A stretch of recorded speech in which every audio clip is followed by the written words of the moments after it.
Square Cow Countdowns. Slash Raptor here with a brand spanking new episode.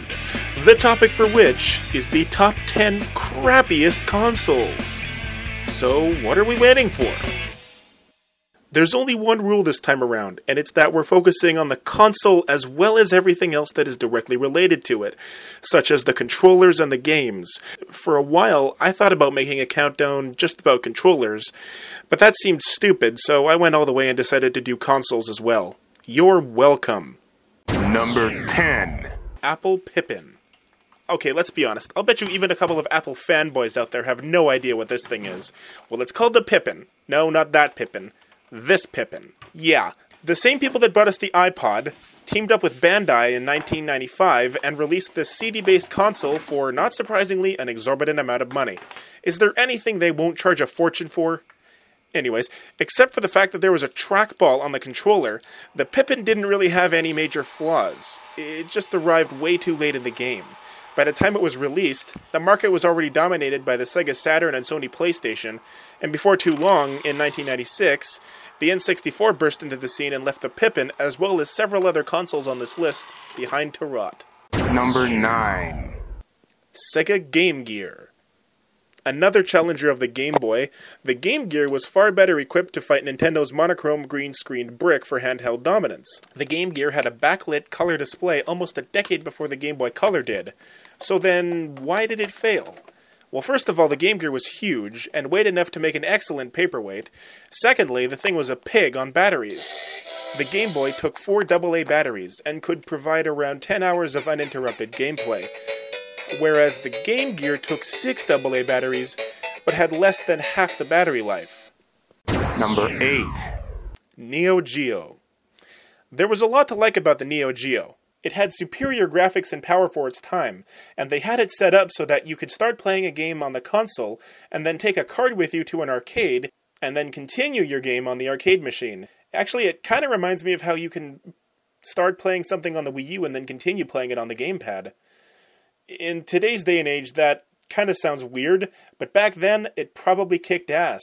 The most notable problem with the Neo Geo was its price tag, which was around $650 at the time. In present day, that's about $1,150. As it was, kids everywhere were already cashing in several years' worth of allowances to buy Nintendos for a third of the price.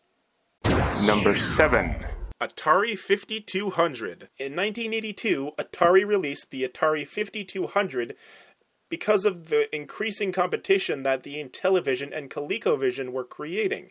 Their biggest mistake was making it incompatible with 2600 games, which in today's day and age seems like a no-brainer. I'm looking at you, Sony. The Atari 5200 suffered from a lot of other problems, like a whole bunch of re-released titles, a really small software library, and one of the most hated controllers of all time. Sure, it had some innovations, like a pause button and a 360-degree joystick, but it didn't recenter properly and was so fragile that it often broke after only a few hours of play, or by throwing it at the TV in disgust. By this point, Atari was on a one-way trip to rock bottom. Need more proof? Just wait until later in the countdown. Number 6. Panasonic 3DO.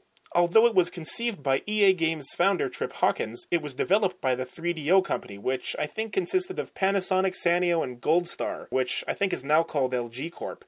Just like how motion controls and 3D graphics are all the rage now, back in the early 90s, several companies tried to make interactive movie games into the new rage. Not surprisingly, both consoles that emphasized that found their way onto this list. Now, the 3DO was probably the better of the two. It had potential, which was never used. No companies were really making games for it, so therefore it cost $700 for absolutely no reason. Return Fire, which was probably the console's best game, was later ported over to the PlayStation, and the 3DO itself was quickly forgotten. Number 5. Nintendo Virtual Boy. In 1996, Nintendo released their first and so far only bad console in preparation for the arrival of the N64. Although Nintendo quickly realized the error of its ways and pulled the system off the market within less than a year, the Virtual Boy's numerous flaws have nevertheless gone down in history. Let's start with the graphics. They weren't 3D. If anything, it looked like 2 overlapping layers of video that could only be displayed in monochrome black and red. The graphics were so bad that they had side effects. Playing the Virtual Boy for too long caused headaches, eye strain, and nausea. Finally, the console was intended to be portable, but came with its own separate controllers. I don't see the logic there. Number 4. Nokia Ngage. There are some companies that are good enough to make several things, like Google, Apple, and Bic. If you don't know who Bic is, well, they make lighters, pens, and razors. A lot of disposable stuff, basically. Nokia is not one such company. Their venture into the handheld market brought us the N-Gage, an overhyped device that was an awkward fusion between a Game Boy and a cell phone.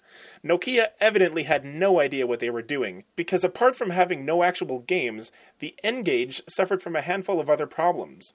The screen was taller than it was wide, you had to take out the battery to change games, and using it to take calls made it look like you had a taco glued to your head. Needless to say, Nokia has since learned their lesson. Number 3. Gizmondo. Most of the other consoles on this list failed because they sucked, but the Gizmondo's failure was more because of Tiger Telematics' entanglement with the Swedish mafia. My god, that was a tongue twister. In fact, the company's CEO, Stefan Eriksson, used to be the leader of, I hope I'm saying this right, Uppsalamafian, which was a loose crime organization that operated in the city of Uppsala. The Gizmondo itself, dumb name aside, was rather promising. It had a sleek design, GPS tracking, a built-in camera, and it could even play music and movies. What it couldn't do was acquire any third-party support, which meant that the cheaper model of the console played advertisements before allowing you to play games. The more expensive model was ad-free, but still didn't have any decent games. Add all that up, and it's no wonder that the Gizmondo crashed and burned along with the company that made it. Number 2. Atari Jaguar. The major difference between Atari and Sega is that Sega dropped out of the console race after the Dreamcast, even though it was really good. Atari dropped out of the race after the Jaguar because it was really bad. There are some similarities between the two companies as well. For example, in their advertising campaigns, both Atari and Sega have a tendency to invent things about their consoles because they think it makes them better. Sega got away with it because blast processing was something that nobody knew what it meant anyway. However, Atari's Jaguar console was marketed as the first 64-bit console, and they assumed that that alone was enough to make it far superior to its competitors. How wrong they were. For one thing, the console wasn't even 64-bit. It was actually a very rudimentary 32-bit system with additional components that allowed its 3D graphics to be rendered twice as fast. Somehow, Atari thought it could still be advertised as a 64-bit console. The Jaguar was not only irrelevant, but it also had a pathetically mediocre catalog of uninspired games. The console's controller was a horrendous splicing between a Genesis controller and the number pad from a touch-tone phone. Call me crazy, but I would rather take blast processing. Okay, everyone, take a while to regain yourselves. We're almost done, which means that it's time for a recap. Number 10, Apple Pippin. Number 9, Sega Game Gear. Number 8, SNK Neo Geo. Number 7, Atari 5200. Number 6, Panasonic 3DO. Number 5, Nintendo Virtual Boy. Number 4, Nokia Ngage. Number 3, Tiger Telematics Gizmondo. And number 2, Atari Jaguar. Alright, break time's over because it's time for... Number 1. Philips CDI. The weirdest part about this hunk of junk was that it got exclusive titles from Mario and Zelda due to a brief partnership between Nintendo and Philips. I believe that's the only time Nintendo has ever loosened their grip on any of their franchises, let alone the two biggest ones. Sadly, this will never happen again, considering how mind-numbingly horrible the games are. There are no redeeming qualities about them at all, and everything from the gameplay to the name of the games is enough to send unstable people off the edge into nervous breakdowns or comas. I mean, come on. Hotel Mario? That sounds like a porno, for God's sake. Who heard that and gave it the green light? A good rule of thumb when making a console designed around one specific thing would be to make sure that your console can actually do that one thing better than anything else. Philips didn't do that. The I in the console's name stood for interactive, but nobody wants to play interactive games when they look like this, especially with a poorly designed, lackluster controller. And that's that. And this is my new splash page. Anyways, click this button to check out the full playlist of countdowns. Click this one to see my full LP of Paper Mario, which is still in progress. Or click here to watch the current season of the Slash Raptor Show. And don't forget to share your opinions in the comment section down below. While you're at it, go ahead and subscribe. It'll make me feel really nice inside. Okay, I'm out of stuff to say. See ya!